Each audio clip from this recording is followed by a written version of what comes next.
Assalamualaikum warahmatullahi wabarakatuh.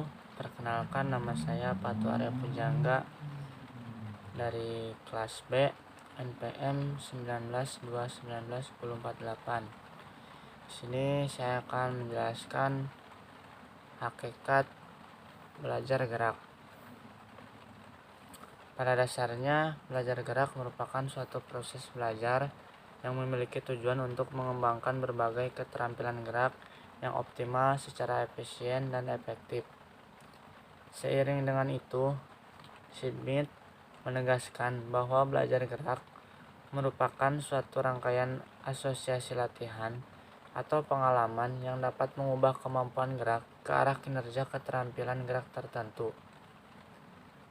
Sehubungan dengan hal tersebut, perubahan keterampilan gerak dalam belajar gerak merupakan indikasi terjadinya proses belajar gerak yang dilakukan oleh seseorang. Dengan demikian, keterampilan gerak yang diperoleh bukan hanya dipengaruhi oleh faktor kematangan gerak, melainkan juga oleh faktor proses belajar gerak.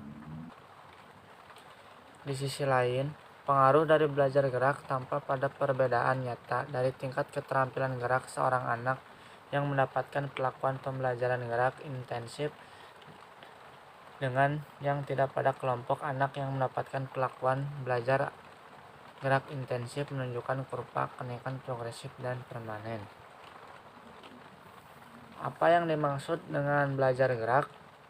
Belajar gerak adalah belajar yang diwujudkan melalui respon muskular dan diekspresikan gerakan tubuh manusia adalah tergolong makhluk yang lamban. Dalam hal menguasai aktivitas fisik atau gerak. Oleh karena itu, manusia harus memahami segala proses tentang belajar gerak agar dalam melakukan gerak bisa dilakukan dengan efisien. Dikutip, Mahendra mengemukakan tentang pembelajaran gerak sebagai serangkaian proses yang dihubungkan dengan latihan atau pengalaman yang mengarah pada perubahan yang relatif permanen dalam kemampuan seorang untuk menampilkan gerakan-gerakan yang terampil.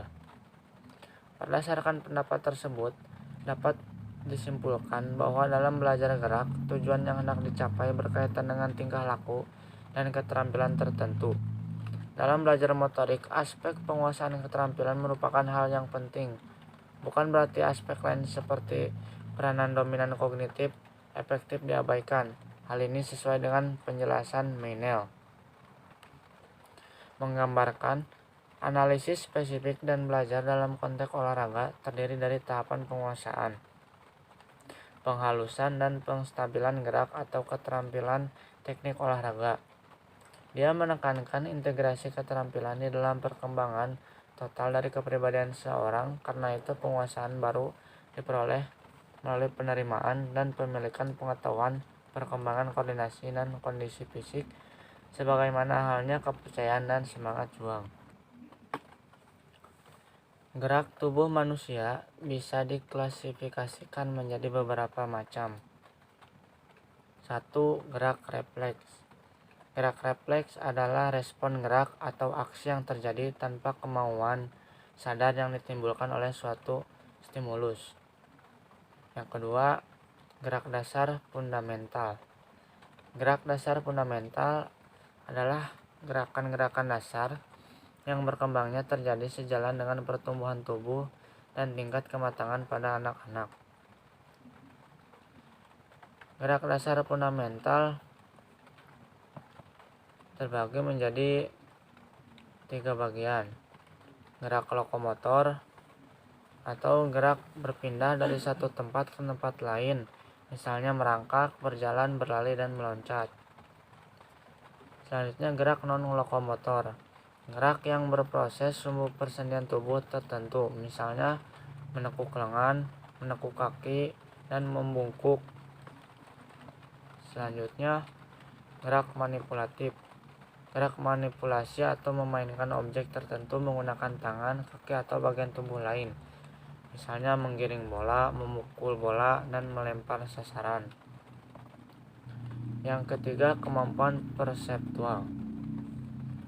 Kemampuan perseptual adalah kemampuan untuk menginterpretasi stimulus ditangkap oleh organ indera,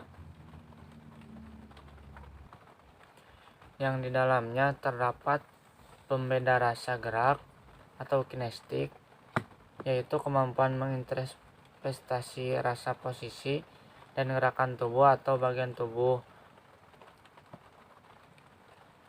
Selanjutnya, perbedaan penglihatan atau visual, yaitu meliputi pengertian yang akurat dari badan, permukaan badan, dan anggota badan lainnya. Selanjutnya, pembedaan auditori atau pendengaran, yaitu kemampuan yang menginterpretasi stimulus ditangkap oleh telinga untuk bisa mengerti tentang apa yang didengar. Selanjutnya, pembedaan taktil atau peraba adalah kemampuan menginterpretasi stimulus yang ditangkap oleh indera peraba untuk bisa mengerti bagaimana keadaan sesuatu yang diraba atau dibentuk kulitnya. Selanjutnya, kemampuan koordinasi, kemampuan persepsi atau pengertian yang diperoleh dalam penginterpretasian stimulus oleh beberapa kemampuan perseptual ke dalam pola gerak tertentu. Yang keempat, kemampuan fisik, yaitu kemampuan memfungsikan organ-organ tubuh dalam melakukan aktivitas gerak tubuh.